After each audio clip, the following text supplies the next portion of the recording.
Hello, everyone, and welcome to Revolution. It's a little bit later in the day. Uh, kids are in town. Kids are in town. Kids are at my house this weekend. Their mother's out of town, and Friday we had off school, so we've been pretty busy with extracurricular activities. So my daughter had a birthday party today at 2:30, so I figured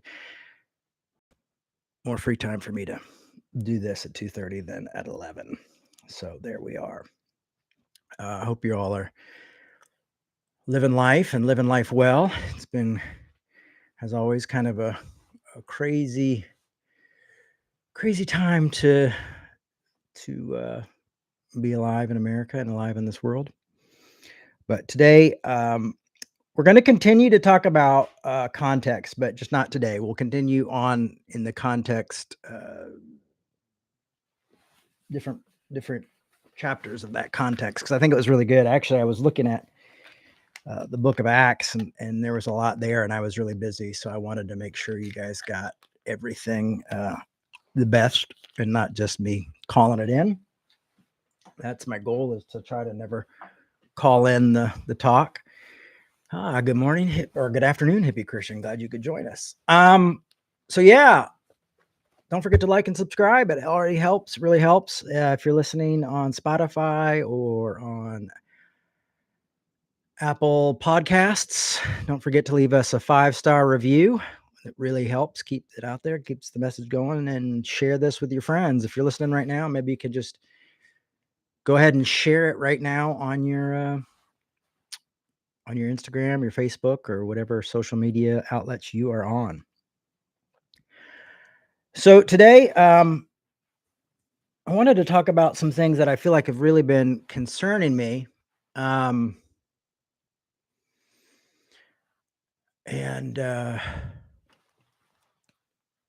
in this country. And I thought maybe folks were thinking about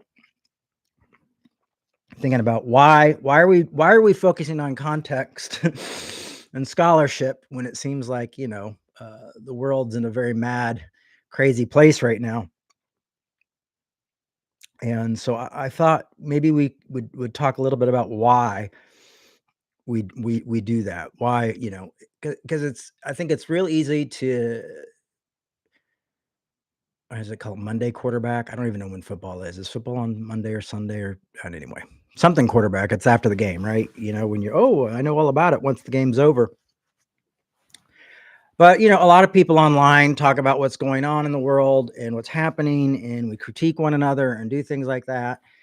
And, I think it's vital that we speak out and that we communicate with what's going on in this world right now. At the same time, I think it's important that we talk about the importance of good scholarship and good biblical scholarship, because it feels like what's happening and what we're seeing a lot of is what Paul talks about in the book of Galatians is another gospel. A gospel that kind of pretends to be the good news, but that is not good news at all. And by no stretch of the imagination, this is the first time we've arrived at a place like that in our history. There's been a lot of Christians out there who have adopted in their politics or their hate or their prejudice, and sometimes worked that into their belief system and said, well, I'm standing as a Christian and that's why I don't like these people, or I am against these people, or why we're, and support violence and support division and things that just quite frankly aren't biblical. And there are places in the Bible that they can use to sometimes support their hate and their prejudice and things like that. But I feel like they do that out of context. And so that's why I think context is very important at a time like this, is that we know that these folks are either lying to us or victims of misinformation.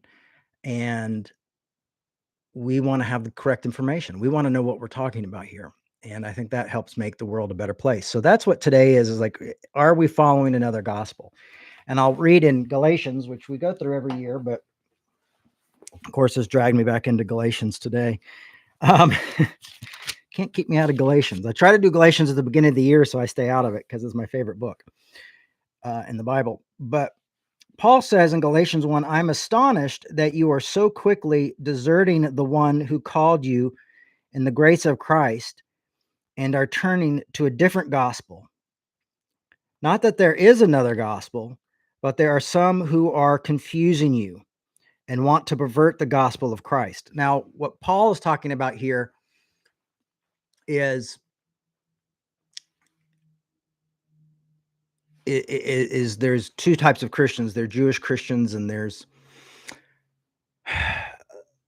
Gentile Christians, and they're wanting the Christians to be, the Jewish Christians are saying that, well, you've got to become Jewish first and you have to be circumcised and all that stuff, and trying to push those beliefs onto there. And Paul's trying to say, this isn't good news. This is not the gospel. And there's exclusion involved in that. I've recently seen pastors who are supporting the horrific treatment of our immigrant brothers and sisters. And I've seen pastors using racist language and racist terms and divisive terms to support scapegoating and to support sexism and racism. And I think that needs to be confronted and that needs to be talked about in an important way. And I think that's why we're doing this today. And that's why we're also continue to talk about scholarship, so we can learn more about what the Bible says and doesn't say. So when we hear these folks, we know that they're out of line and we can point to it and we can do it in a graceful way. But it goes on to say, those who pervert the gospel of Christ. But even if an angel from heaven should proclaim to you a gospel contrary to what's been proclaimed to you, let that one be accursed. As we have said before, and now I repeat, if anyone proclaims the gospel contrary to what you received, let that one be accursed. And he goes on to say, am I now speaking human approval or God's approval? Or am I trying to please people? If I were still trying to please people, I would not be a servant of Christ. And so often these messages that you hear are people playing to American tradition, really bad evangelical tradition, biblical literalists or apologetics that has weaponized the gospel and weaponized the Bible and use that against the least of these. And that is it's really anti-Christ. I mean, it's just it's anti everything Christianity stands for. I think we see it every day in our politics. Politicians are using it to divide us, trying to act as though they have a corner on faith, a corner on belief, which just isn't true. I remember, was it Tony Campolo used to say, like, mixing religion and politics together can often be like mixing manure and ice cream together, it doesn't affect the manure, which would be the politics, but the ice cream is shit now, and that was what he would say. And so that often happens when we start to think that God's on our side. But I see pastors who are justifying cruelty and violence. And like I said, this has been an issue probably since the gospel started. And you'll see it in Galatians, you see it through the Bible, you see divided people in the church quite often. But this is the worst I've seen in my lifetime. And I've seen it pretty bad in my own experience, through my own family's experience and things like this. But where we've become so divided and we're constantly arguing and bickering with one another, and it doesn't seem like it's getting anywhere. It makes me feel really desperate and sad and kind of hopeless. And I've had a few nights where it almost felt like it was a dark night of a soul moment. And just going like, is this worth it? Is this worth it? Because it seems just so impossible to help. It seems so impossible to really speak out and make a difference anymore.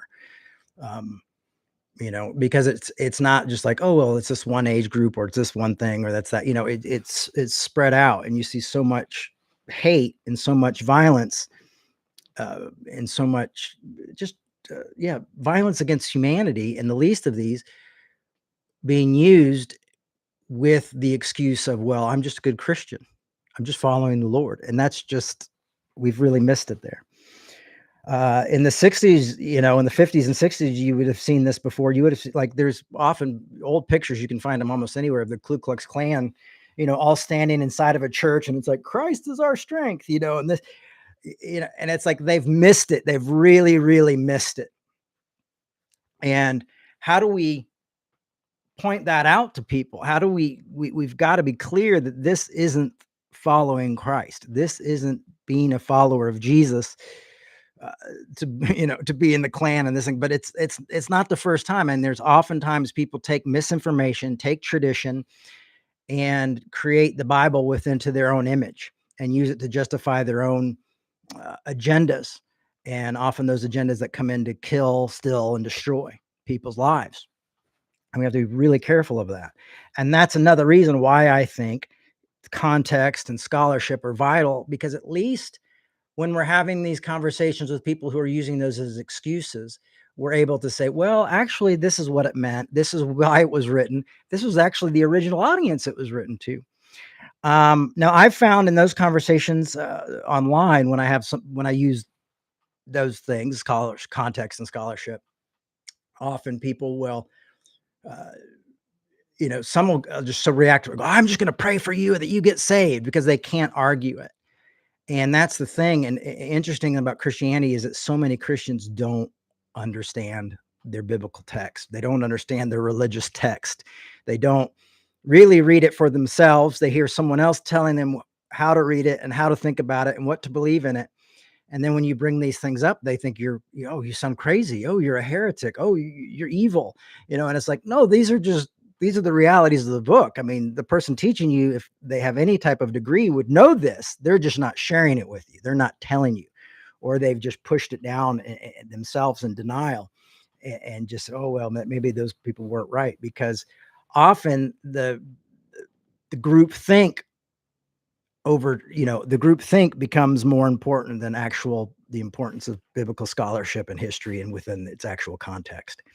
But I saw so many of my conservative brothers and sisters who I have these conversations with, when they were defending the words of Charlie Kirk, they kept saying context, context, context, you know? And I'm like, wow, you guys sometimes always say like, oh, and now you're bringing up context. Now you're bringing up scholarship. That's what you do when you can't, defend anything. I'm like, what? Yeah, you use education. You use the truth. You use the facts. And often the facts get in the way of people's own prejudice and and what they've been able to allow the Bible to have the Bible basically have their cake and eat it too. Um, so now we see a big thing in nationalism, and I've seen nationalism on both sides. I'm not going to lie. It's easy to say, well, you see all these white Christian nationalists, but I've seen nationalist Christians of all colors and sexualities and identities and things like this. And how do you spot that? They might not even know it, but when they start saying like, well, I'm not worried about those people somewhere else. I'm just worried about my people here. And they become really focused on the American life and thinking that we're God's country, or, they're fine with people being bombed as long as their people are safe. And so that's nationalism creeps in there, because you're like, that's when we start talking about the lesser of two evils, and we don't even realize what we're doing. We're just saying, well, I just like liberal nationalism compared to conservative nationalism. And I think that's an important thing to keep an eye on. Because this stuff is not Christianity. Christianity doesn't have borders and things like that. Does that mean we don't care about borders? Of course not. I'm not saying, oh, open all the borders because we're all Christians. We'll just roam the earth. I'm not saying that. But what I'm saying is that you see all people are equally loved and equally as important, because they have breath, because they are alive, because they are human beings. They are worthy of love. They are worthy of grace, living life well. This is what it means to love your neighbor as yourself, and then include that within your enemies. And that's why we seek reconciliation with our enemies rather than destroying our enemies or defeating our enemies. We look for reconciliation. We look for changing mind. We're setting people free from misinformation. And that's one of the important parts of learning these things. That's why I love people like Dan McClellan. He's not always perfect. I don't always agree with him, but he says a lot of stuff, and he's really trying to educate people into understanding what these texts are, and not allowing them to slip in hate and prejudice within that context. I guess the question I have is it too late? Is this the end of Christianity as we know it, or has it been over for a long time? Um, and honestly, I will say it seems like it. It feels a bit hopeless right now. Um, it seems to be very one-sided, or it seems to be so, we always talk about arguing well and disagreeing well, and there seems to be a lot of folks, uh, that anger often, and I understand the anger. I completely understand the anger, but the anger and scapegoating and judgmental attitudes have won the day, you know, to the point where we're just going, "Well, you're not real Christians. We're the real Christians, and you gotta do this, and you gotta," and we're not having fruitful discussions. And so that's the thing. That's the hard line to walk. Johnny Cash, "Walk the line because you're mine. I walk the line." Because we are each other's brothers and sisters keepers, we walk the line. We have hope for reconciliation. And so we do have to walk a fine line. Um, when I first started in this work, punk rock kid starting to be a pastor, there were times I would say stuff to shock people and to make them nervous or get them angry or get them mad. And now my hope is to win people over. And then it's not to say I'm out to save souls. That's not what I'm talking about. I'm just talking about, leading people to seeing all people worthy of love and grace. When they see people being arrested on the streets and families torn apart, they say, "Oh, I those that could be my family." Those people don't deserve to be treated that way. This isn't how we should be living life. We should be demanding that these people are treated with respect and dignity, you know, and given some sort of hope for their future. Um, Christianity for the first 300 years was a nonviolent faith that didn't believe in violence, didn't serve in the military, didn't do things like that. It wasn't until Constantine in Rome really comes along and adopts in parts of Christianity where we start to go, okay, well, violence is okay in certain moments and certain times. And then we talked about redemptive violence and all that, but that's 300 years into our story. And I think that's vital for us to think about and think about how much that's come into. I mean, I've watched arguments online with Christians about just how we're treating one another, and then someone said, "Well, I think of it like gun control," and then a guy gets really angry about gun control. You know, um, and then they start arguing about. I'm going like, this is what you're getting from people being treated as you're worried about your weapons.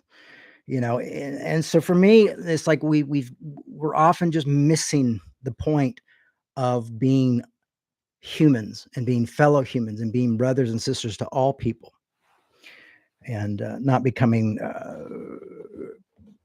Christian supremacists in a way. I mean, I like Christianity. It's the faith that I subscribe to, but not where I think anybody outside of it should be destroyed or hurt. One of the things about some of these folks who have really taken Christianity into another gospel territory has what's really tough about this is that these folks are better funded, they have more followers and supporters. And I guess hate and fear and those type of things does get support, does get people riled up when you're telling people like, we got to save you from this group or that group, and having, it's easier to have a community if you have an outsider. Almost that one thing that almost every community will have in common is that there's an outsider. There's someone who's not in the community, rather that be the crazy liberal or the crazy conservative or whatever. There's always someone who's the outsider into the community. And so for us to live public lives out, even outside of the community, is to love everyone and accept everyone publicly. Not easy to do.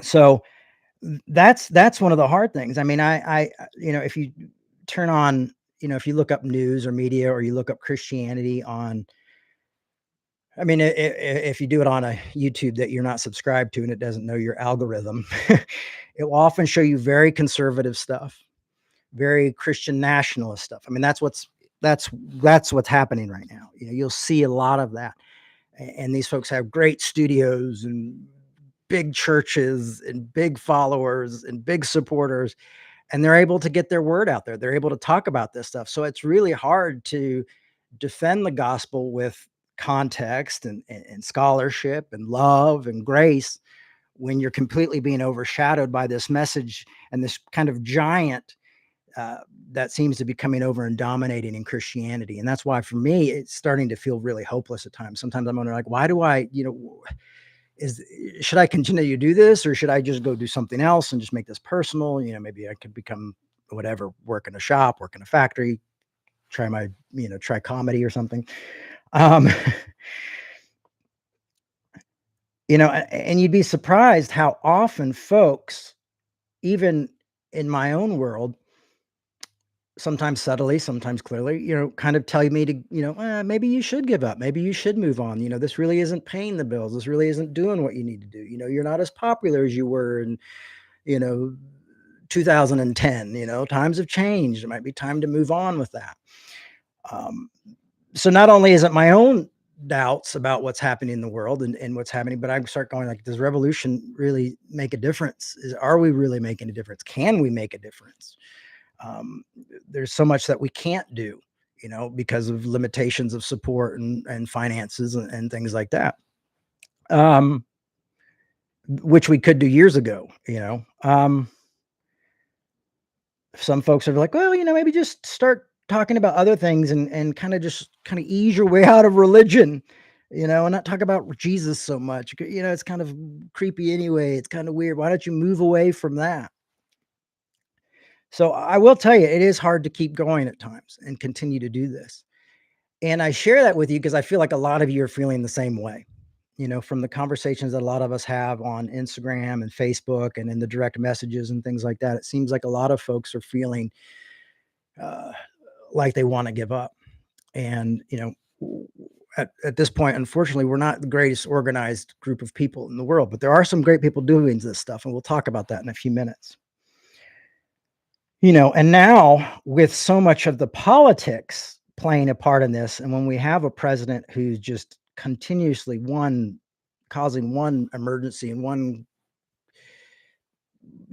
crazy thing after the other, it shakes you. And I know there are some folks who come to revolution who are like, hey, I'm conservative, I'm Republican leaning. Listen, if you were here 6 months ago, I was given a hard time to the liberals and to the Democrats as well. I grew up in the Democratic. Some people got angry at me and left revolution because they thought I was being too harsh on my Democrat brothers and sisters. So I'm an equal opportunist. I do try to stay consistent within the truth and not scapegoat certain groups and be like, oh, well, this group's just perfect and beautiful. I don't think there's any group that has it all together. So we need to take honest assessments of who we are and what we are and what we're doing. Um, so with all these politics involved, it makes it even that more complicated. And it can be a bit ostracizing, ostracizing with loved ones, ostracizing with people online. It could just, you can feel ostracized. And what I want to say is, you're not alone in that today. I'm feeling it as well, you know. But as I said before, we don't or at least we try not to scapegoat. And part of that not scapegoating, though, as I feel is important and feel vital, and we've talked about this for years, scapegoating, um, and the importance of not scapegoating others, is that I can't just watch this current administration continuously to do it to others, the scapegoat. I mean, I don't feel like I've ever seen a administration talk so negatively about the other party, and almost as though like, oh, well, if you're a Democrat or you're a liberal or this, you don't really have representation here, and you're the enemy, and you're the reason everything. I mean, just look at the shutdown and all that stuff. It's constant scapegoating. And not that people on the left haven't done that in the past too, but this is just the most dramatic I've ever seen it. Um, you know, as I said, growing up a Democrat most of my life, I look back now and see other conservative presidents which I would much rather have right now in dealing with the things that I disagree with there than what's happening now, because there's so much scapegoating, there's so much division, so much destruction. Uh, and seeing the violence on the streets that are being caused by ICE and things like that in these communities and these towns, and just right down the street here, is heartbreaking. And to see so many people were like, well, I believe, and seeing these Christians with their American flags on their hats and their things, and they're sitting down and they're making fun of, liberals and stuff, and saying they're not really Christians. I mean, it's just, this was never really part of the discussion. We'll know you by your fruit. What is your fruit? Peace, patience, kindness, joy, long suffering. Not, and you have to see that through their own political involvement as well. It's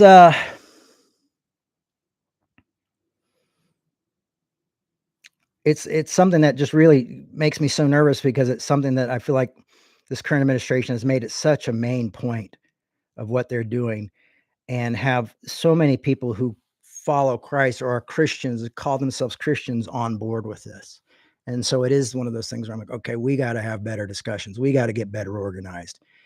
We need to have better talks about this, because some of it is just so ridiculous and so silly and so out there, that literally sitting in a room with a few people for a few hours and just having tough conversations and just saying, well, let's look at the context here. Let's look what is saying. Who is it saying to? Who is this talking to?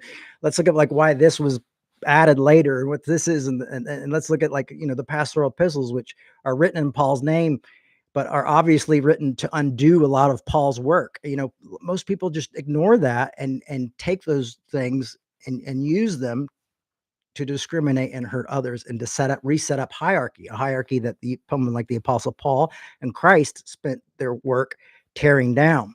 So if we see something like that, it's time to question those things and have those hard conversations. We have got to do better. And at the same time, and here's that line again,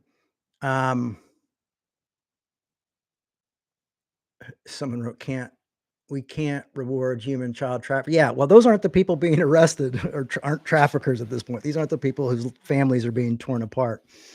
We tell these stories. That's how we justify them. Go, oh, well, it's this group. Yeah, that's what we were told, but no, it's everybody. It's American citizens. It's media, people in the media who are being arrested. It's people who are, I don't think the news host is trafficking. I don't think the American citizens. I don't think these homes that are being, having groups come in and people are tearing them apart. No one supports, and if you're a Christian, of course you're not going to support trafficking industries. Of course not. That seems like a non-starter. That's like, why would you even bring that up? I mean, like, I don't think conservative, Republican, I don't think anybody supports that. Of course not.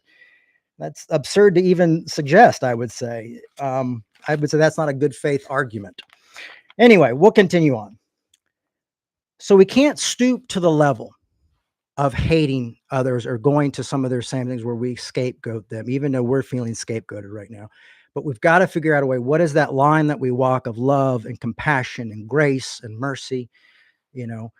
Faith expressing itself through love, being willing to give a truthful answer and an honest answer when we're questioned, but doing that in a compassionate way, as the Bible talks about.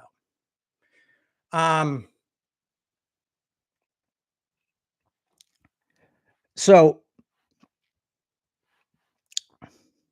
here we go. So we must also support the folks, so we just don't have enemies, but we also support the folks out there who are doing the good work. People like Reverend Barber. That's what I want to talk about. He's doing some great work with the Poor People's Campaign and really speaking out. Another person I really like is Cornel West. I think he's pretty great. But these folks who are really trying to bring people together from different parties, different ideas, and building common ground through poverty and through struggle and through things like this, which I think is vitally, vitally important. And I think we've got to be willing to support folks who are doing the good work, support the leadership that are trying to make the difference, and do it in a loving way, and do it in a way that brings people together, and where conversations are happening, and coming together, finding common ground. We all suffer together. But like I said, right now, it really does feel like we're outnumbered. We're outnumbered by people. We're underfunded. I mean, a lot of us folks who are trying to go out and make a difference and say these things, we just don't have the voice that a lot of these folks have. And, and they sit there and they make justifications. I mean, you can see, I mean, look at some of our comments right now. Look at the majority of the comments right now. You can see people who justifying the violence against our immigrant brothers and sisters. I mean, this is just what's happening in the world right now. And those are the people who are getting the support, or these folks are going like, oh, well, they deserve it because they're bad people or they've done this. It's like Christianity and grace and forgiveness and reunion doesn't seem to play a part in it. It's all of a sudden about nationalism, right? And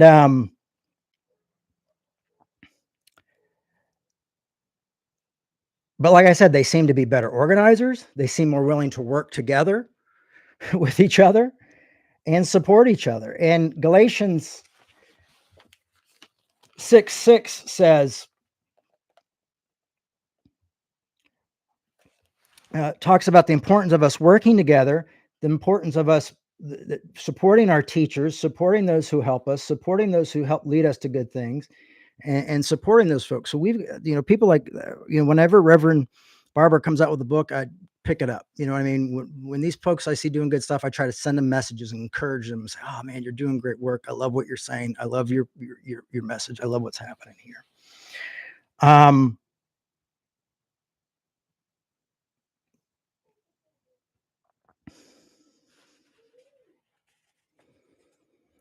But the problem is those who are doing such good work right now really have become lone rangers in a way. So I see a lot of these great folks doing stuff, but I see them acting very independently of each other and not being organized and not working together. So what I'm calling for is that we become better organized, that we start to try to learn and figure out how to work together.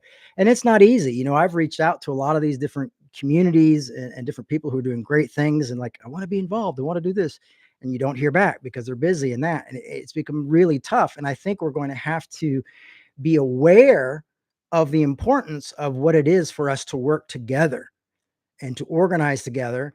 And of course, we're not going to agree on everything. But the fact is we do agree on loving our neighbor as ourselves, loving our enemies as ourselves, treating others as the way we want to be treated, and making a better life for everybody, no matter what their politics position is giving them the fair life, a good life, living well. I mean, everybody deserves to be paid well. Everybody deserves to be able to make a livable wage. I would say everybody deserves to be able to pay their rent on such livable wage. We need insurance. We need things like this. People shouldn't die and go into poverty because they're sick. And we're doing that out of love and respect for each other's lives, not out of like, oh, this is the political way of thinking. No, this is the human way of thinking of loving the others, loving the neighbor as ourselves.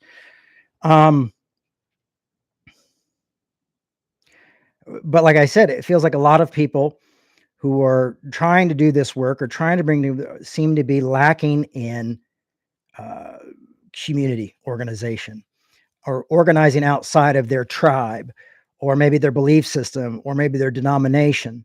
And then there's some folks who I really respect and stuff who are just like, I'm not going to get into it. Politics are too hot. I don't want to deal with it. I don't want to deal with the trouble. I'm just going to stick to what I'm doing.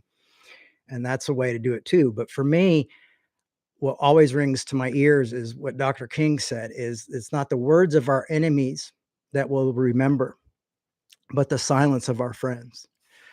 And that's always been a big call on my heart and my life.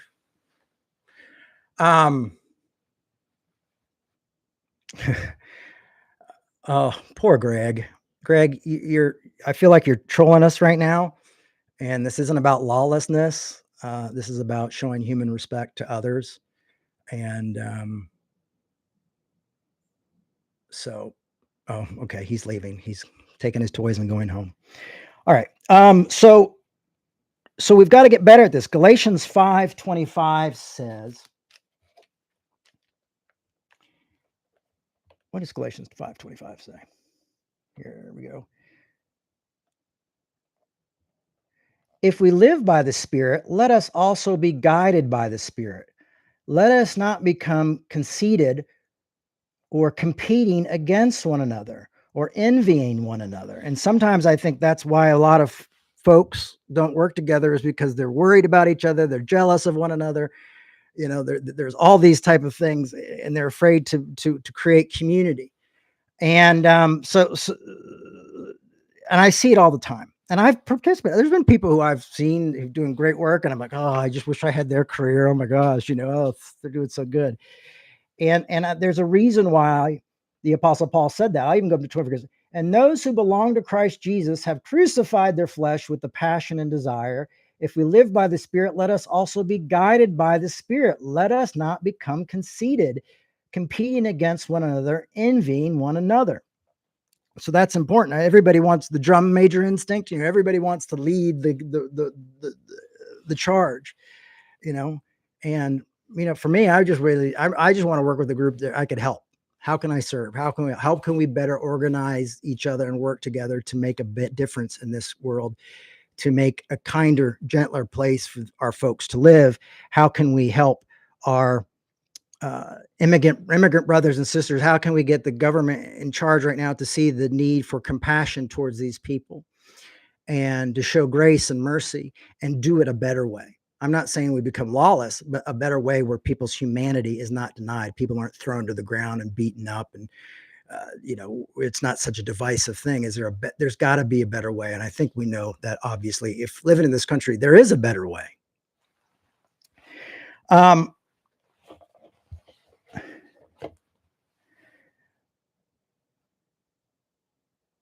The work of reconciliation, right now is another thing that seems hopeless in some ways, almost seems impossible. You can't work, if you can't work with like-minded folks, because of things like little, inner criticisms or things like that, or because you're worried that you're not going to line up with completely with their attitude or their thoughts. I mean, like, how are we going to move ahead? How are we going to change the world if we can't reconcile with our own people, with like-minded people? If we can't work together and we can't organize together, how are we going to do that outside? How do we do that?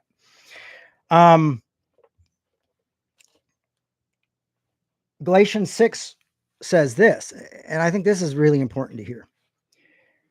My friends, if anyone is detected in transgression, you who have received the Spirit should restore such a one in a spirit of gentleness. Listen to that. If someone is strayed, if someone's going to show them in a spirit of gentleness, take care that yourself are not tempted, bear one another's burdens, and in this way you will fulfill the law of Christ. For those who are nothing think they are something, they have deceived themselves. So, this idea is that we're called to work together, we're called to restore one another, and we're called to reconcile one another. And if we think we're too good to reconcile with each other, we've missed it. Obviously, online comments aren't the easiest place to do that, but a lot of us try because that's sometimes the only community we have is those on Instagram or Facebook or Threads or X or all that stuff. And I think those are worthy places of having conversations. But I think, reconciliation in life, in the real world, is a beautiful thing that we're losing touch with. So it does feel a bit hopeless. If we can't disagree with the folks that we're like-minded, and the like-minded can't work together or even take a call or return a DM, we're in trouble, folks. We're in trouble. And so we've got to start communicating how we better communicate with one another. How can we work together? What can we do to help one another? And that would be my critique on a lot of these really folks who are doing great stuff and have these great is trying to reach out to these folks, even in my position, seems impossible at times. It's just like, oh, okay, I really want to help, but I can't get I even gotten the phone. I talked to somebody for a few minutes and then and I get it. Life is busy. Life is tough. Life is crazy, but it gets really, if we really want to see change, we're going to have to realize that these moments of connection are vitally important, and that we have to work together, and that we have to support people doing this work. Otherwise, it'll never get done. So, not a hopeful state. I miss the emergent movement. One of the things I loved about the emergent church movement is we all had different ideas of different questions about religion and different backgrounds, but we were able to come together as a community and every few times years meet up at events and talk to one another and work to one another and help each other out and do those things. And it was really a great time to be a part of something like that. And I really feel like we could use a movement like that right now of people being willing to work together and to make that sacrifice and to build up, you know, what the truths of Christianity, the grace of the anarchy, to build that up together as a community and to work with different communities, I think is really a beautiful thing. Um, and it's hard for me because there's oftentimes I resent those well-meaning folks who divided the movement. And I wanted to talk a little bit about that because I think it's important that when you're trying to work together, um, there will be people who come in and have opinions and maybe because of their own hurt, maybe things they've lived through and spread division and spread pain. Uh, and for watching the emergent church, and this is why me saying to own our side of the street, because it's very easy just to say it's all this one side's problem. But in my life, I learned through the emergent is we let a lot of left leaning folks have to learn to stop turning on each other, because we're killing our movement. We have to learn there was a reason in the Bible when it said, if you have an issue with someone, go to them, rather than, hey, create a page and mock them, make fun of them, and just say all the accusations you've heard, even if they're true or not. No, it says go to them, speak to them one-on-one, work it out. If that doesn't work, bring a couple people with you. Still, second time, you're not going to go out and even when it says talk to the community or the church, it's not saying go online and tell everybody and destroy these people and divide them. That's not what it's saying. It's saying try your best to continue to work out disagreements. Unfortunately, we live in a world where people uh, anybody can say anything, and often people out of their own hurt and their own pain attack others, and they project their own pain, they project their own onto others and cause division. Um, in Galatians 5:15, it says, if however you bite and devour one another, take care that you are not consumed by one another. So Paul was always concerned that if the community gets into biting and devouring, nitpicking one another, tearing each other apart, then it's not going to work. And that's what I saw it happen so bad within the emergent church that I saw these great leaders who were afraid to come to events, didn't want to be a part of it anymore. They didn't want to take the time. It was too much of a headache. It was, oh, these people are saying things. They're making us look bad. Cancel culture was just a new thing. And now they're going to cancel us if I associate with these people or if I do this or, all these bad things they said about us, we're not going to defend it. We're just going to give up and go. And unfortunately, we're in a place right now where we can't just give up and go. The world is in a great mess right now. This country is in a huge mess right now. This faith is so divided and so torn apart that unless we learn to organize with one another, unless we show each other grace, unless we learn to be patient with one another, things aren't going to change. And those who have the people, those who have the support, those who have those things are going to continue to dominate, and we will just slowly fall into it. My worry isn't that Christianity disappears altogether. My worry is that it's just another kind that is more hateful, more judgmental, more stringent, more, those will take over. That legalism will win the day.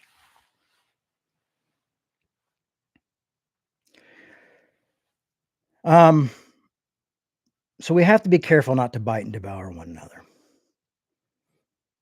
It's often, unfortunately, an inside job and with no grace involved. And progressives and leftists, you know, what I found out through all that really were the fear wasn't of other conservatives. Wasn't of right wing pastors saying things, because they would say things about us in the emergent church and all the time. But it was the progressives and the leftists that were really only feared other progressives and leftists. So here it was this divided group, so divided that nothing could change. And if we really want to see change, we're going to have to come together. And we're going to have to stop living in fear of each other. And we're going to have to stop reacting out of our own pain and insecurity and realize that we're not called to destroy these things. Um, because cancel culture was the end of what I thought of the emergent church. It was just too many progressives saying you're not progressive enough, you're not this enough. And how many of you have we heard in our own lifetime, in our own religion, it's not enough. You're not enough. You're not good enough. You're not this enough. You're not doing enough. And that type of thing comes in and destroys people's lives. We don't have to see one movement as the ultimate movement. There's all sorts of movements all over the place that are doing great things when we can work together and change things. Not every movement's going to look the way we want it to. And we have to learn to accept that and live in that and not scapegoat it because it's not run the way we would run it. I mean, trust me, I've been part of a lot of different organizations, worked with a lot of different organizations that were run in ways that I would never run them. But I was there to serve, not to lead, not to take over. But I do feel a call to lead an organization and to help bring people together. And I hope this is a call out to folks saying, like, listen, we've got to get better organized. We've got to get more support. I would like to be able to have money in the church's account so I could fly out and do the Moral Mondays in DC with Reverend Barber. I mean, I would like to be able to do the work and do these things and have the message out there continuously going places where we're needed. Unfortunately, that's just not happened for a lot of us. And those organizations don't make enough to bring people out. So we're just in a bad place where we've got to rethink things again, and figure out how to make a better movement.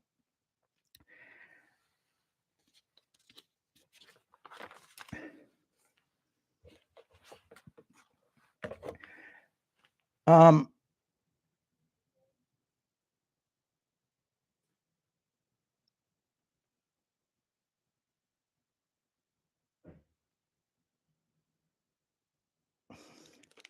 but one of the things that we'll continue to do, no matter what we bring in or what we don't bring in, is continue to equip people with knowledge.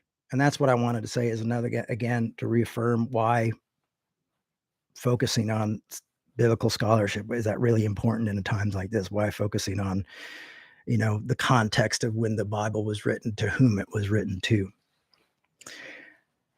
So we want to continue to equip people with the knowledge. And so even if this just changes a few small people or has a good conversation, leads somewhere for you, our work is done well. Let's do what we can and not just hope, well, maybe some magic, maybe somebody's going to give $1 million and we'll be able to do all this stuff.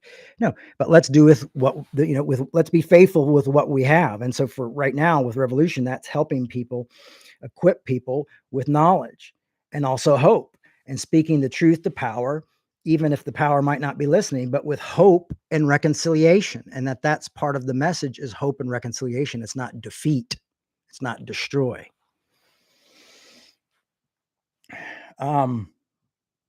So as I said, I feel like it's a time to lead, to be the influence that we want people to be influenced by, to be that, to see that, to see what's happening out there and say, we're not going to respond in that way. We're not going to stoop to that level, but we are going to speak truthfully. And we are going to speak truth to power, and we are going to speak truth to inconsistency.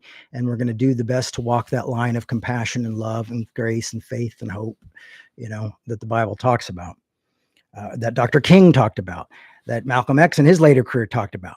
These great civil rights leaders, we can learn so much from them. But to lead right now is a desperate need, and desperately needed for change. And I believe now is that time. I really do hope. So that was really my talk today. But I want to say again, like, if you want to see change, please support our work, or at least someone else's work who you see leading the charge. So we can do more, so they can do more, so we can be better organized. And, finding others who are working for a better future for humanity, not just a certain group of humans, but for all people. Revolution is here to try to be proactive and to educate so we can have the tough conversations. And like I said, I wrote down here, I'd love to be able to do more and meet with more folks, and sit down and have conversations with like-minded leaders. Uh, and that's what, and I wrote, that's why we need your support. And so we can let more folks know about this work and find out better ways that we can stand up and tell the truth. That we're not going to say, we don't want to live in a divided world anymore. We don't want to see people treated like this anymore. We don't want to see the scapegoating consistently.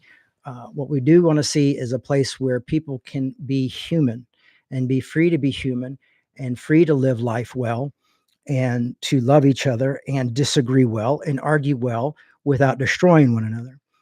Where no one is the enemy. The only thing that really is the enemy is misinformation, and that we can have those conversations. And there will be time where compromise has to be involved. I mean, that was one of the greatest things about the peace agreement and the Good Friday Agreement in Northern Ireland, is they came together and a lot of different people had to make sacrifices to compromise to find peace, but they found peace in the Good Friday Agreement. They ended a 30-year civil war. And now that's one of my favorite places on earth. And I love reading about the peace process because I think it's beautiful. And I think that's what we're looking at right now. And I'm afraid, like, we don't desperately need a John Hume right now, but I'm afraid in a year or two, we're desperately going to need people like John Hume. We're definitely going to need people like Martin Luther King again, because we seem to be headed in a very dangerous, scary direction. And it would be great for us to be better organized and willing to work together and having these conversations and slowing this movement down. It seems like we have to continue to remind each other of justice. We have to continue to remind each other of grace and forgiveness. I think a lot of us felt, and I did too, even when Trump was coming into the second time, I was like, well, we've made we've got a lot of ground. We have a lot of justice. Justice has done a lot in this world. There's things we're not going to lose. And then all of a sudden seeing these things fall apart and fall aside to almost like a comedic administration that just seems like more of a reality show than actual humanity. And that seems to be the place we find ourselves in. So that's kind of my talk today and kind of my reasoning for where we're going and where we're aiming. And like I said, we'll continue with context, we'll continue with scholarship. But I would love to do more with social justice work. I'd love to be out and have my feet on the ground and speaking to people, encouraging people, and bringing people together to stand up for humanity. So there we are. Thank you all for listening. Thanks for joining me this 2:30 in the afternoon. It's 3:15 now. Thanks for coming out late in the day. Thank you to all my listeners and everyone who's watching this recorded or listening online. Please, if you can, leave us a good review. Please like and subscribe. That really helps us a lot. It really helps a lot. If you say, well, Jay, I'm not on YouTube. Could you sign up for YouTube and help us and follow us, and like it and subscribe? That would really help. I mean, turn on the notification for Revolution, and you'll know exactly whenever I get lazy and don't show up till 2:30, you'll know. Bling. I don't know what the noise is. I don't have anything set for that, but I'm sure it's a lovely noise. Other ways you can help us is by going to revolutionchurch.com and making a tax-deductible donation. We have PayPal and Venmo. You can donate through there. If you say those aren't my preferred ways, well, maybe one of the things you could also do by helping us is sign up for PayPal or signing up for Venmo and making a donation that way. That would be fantastic. And I just saw the Hippie Christian say, thank you for your commitment to grace. Well, that is the commitment. The commitment is to continuously show grace and mercy and love. And now my hope is to organize people through a commitment of grace and living that, and that we all live that, and we all come together, and that this community is able to come together one day would be my hope. And just hug each other's necks and have a good conversation. So fingers crossed. Like I said, had a few dark nights of the soul, but I was able to pull this out of the dark nights of the soul. You know what I mean? I was really afraid I was just going to be up and like, everything sucks. It's awful. We're all going to hell. I don't know what to do anymore. I don't want to talk about context. But I think I have enough of Tammy Faye, enough of my mother in my heart and in my mind. Don't give up. Don't give up. You're on the brink of a miracle. Now is the time. She would say stuff like that. Now is the time. Don't you give up. Don't you ever give up. God doesn't make any junk, and all that kind of stuff that seems silly as a teenager and even in my 20s, but now continues to energize me and help me move forward. And so I'm grateful for that. She was an amazing woman who loved very radically, and I hope I can love somewhat like that as she has, and she did.